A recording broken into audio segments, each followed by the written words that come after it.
In a bygone era known as the Dark Ages, the malevolent sorcerer Mordred relentlessly pursued great power through the forbidden arts of dark magic. Accompanied by his formidable army, Mordred advanced upon Camelot, unleashing chaos upon the kingdom of Britain, mounted atop colossal war elephants. Amidst the clash with Mordred's forces, King Uther Pendragon led his own valiant army. Journeying towards Mordred's fortress, Uther wielded the mighty sword Excalibur while astride his noble steed. With a single swift strike, Uther brought an end to Mordred's tyrannical reign, slaying him in the process. Shortly thereafter, Uther's brother Vortigern seized control of the throne and instigated a rebellion against his own kin and the nation. Desiring greater power, Vortigern descended into the depths of a pit, dragging his wife Elsa along, where he heartlessly ended her life, spilling her blood in a twisted ritual. In a race against time, Uther managed to rescue his wife Igraine and their young son Arthur from the clutches of the castle. As Vortigern's minions, known as the Blacklegs, closed in on them, Uther swiftly sent Igraine and Arthur to the docks. Tragically, while the enemies wrought havoc upon the kingdom, an unknown assailant approached the family and ruthlessly hurled a spear, ending Igraine's life. A young Arthur finds refuge in a brothel situated in the bustling capital city of Londinium, where he is raised. As he grows older, Arthur roams the vibrant neighborhood, often crossing paths with bullies and engaging in conflicts with fellow children. With the passage of time, Arthur's strength and confidence grow. Lucy, a dear companion of Arthur and a prostitute, falls victim to a Viking assault. Arthur tends to her wounds, determined to bring her solace. Once the Blacklegs, a marauding group, conclude their pillaging of the brothel, Arthur is eventually summoned to meet with a commanding officer. Arthur exposes Goosefat Bill Turner as the fugitive and finds himself entangled in a fierce altercation with the Vikings responsible for Lucy's injuries, compelling them to surrender their ill-gotten wealth. The commander grimly reveals to Arthur that the Vikings enjoyed the protection of the monarch, thereby making Arthur accountable for his own actions. Captured and confined, Arthur finds himself aboard a ship bound for the kingdom, alongside other men. With vengeful intent, the Blacklegs exact their retribution upon Arthur by callously slaying Lucy in the presence of her fellow prostitutes and Arthur himself. On a contrasting note, following his act of ending Elsa's life, Vortigern establishes a connection with the Sirens, who have bestowed their power upon him. Though Vortigern's quest for absolute power remains unfulfilled, the Sirens assure him that his success lies in killing Arthur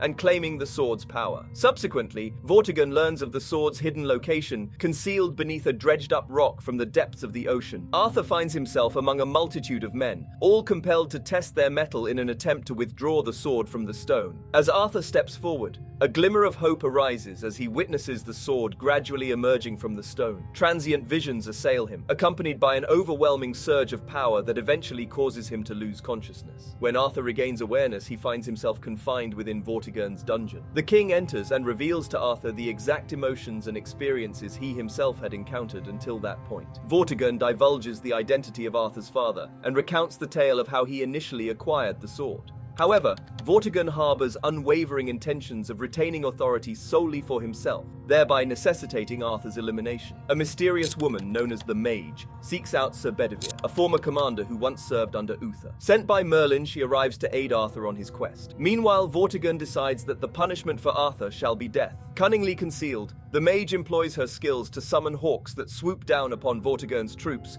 creating chaos while Bedivere and his men assist Arthur in escaping the perilous situation. They bring him to their hideout, where Arthur and Bill find themselves compelled to confront each other once again, with unpleasant consequences. Bedivere informs Arthur that they require his help in overthrowing Vortigern, yet Arthur initially hesitates to join their cause. Doubts begin to arise among the others about Arthur's ability to wield the sword as believed. Though aware of their desire for him to fight, Arthur initially resists. However, after a surprising encounter where he tries to wield Excalibur on his own, he has a change of heart. Unfortunately, the strain proves too much, causing Arthur to lose consciousness once more. Bedivere proceeds to reveal to Arthur the treacherous alliance between Vortigern and Mordred throughout the entire conflict, ensuring Vortigern's ultimate triumph. Vortigern's grand ambition lies in constructing the Mage Tower, once the source of Mordred's power, which, if completed, would render him invincible. After Mordred's rise to power, Uther acquired Excalibur from the Lady of the Lake, leading to Mordred's demise at Uther's hands. Guided by the Mage's counsel, Bedivere decides to take Arthur to the Blacklands, where Merlin had once demolished Mordred's tower. It is there that Arthur Arthur can train and unlock the full potential of his sword. Along his journey, Arthur confronts various formidable creatures, striving to enhance his mastery of the sword. In Arthur's quest to fathom the depths of the sword's power, he is granted a haunting vision of the tragic night his parents were murdered. He witnesses the malevolent transformation of Vortigern into a demonic knight, witnessing the spear hurling towards Igraine and the fierce battle that ensued between Vortigern and Uther, ultimately leading to his father's sacrifice. Uther's selfless act involved throwing the sword into the air, impaling himself, and transforming into the stone that held Excalibur, descending into the depths of the ocean. Upon comprehending his father's sacrifice, Arthur becomes resolute in his determination to vanquish Vortigern. Together with the rebel forces, Arthur embarks on a mission to seek support from nobles in neighboring kingdoms for their imminent confrontation with Vortigern. Arthur plays a crucial role in organizing meetings with the barons, held within the depths of the woods. These gatherings involve intricate demonstrations of conflict among his own soldiers, showcasing Arthur's leadership abilities and establishing trust among the barons that he is a capable and trustworthy leader. Maggie,